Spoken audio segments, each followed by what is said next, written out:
लढणं अशक्य करून टाकायचं, अवघड करून टाकायचं.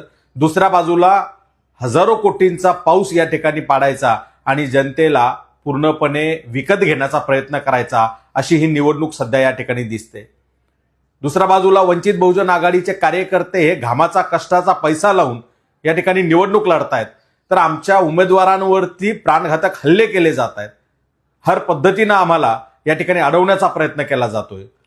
या राज्यामध्ये धनदांडगे आणि जातदांडगे जे आहेत त्यांनी ही लोकशाहीची थट्टा मानलेली आहे, त्याचा आम्ही निषेध करतो. आणि वंचित बहुजन आघाडीच्या कार्यकर्त्यांवरती या पद्धतीनं हल्ले सुरू असताना राज्य सरकार, पोलीस यंत्रणा ही हातावर हात ठेवून बसलेली आहे, त्यांचाही आम्ही निषेध करतो.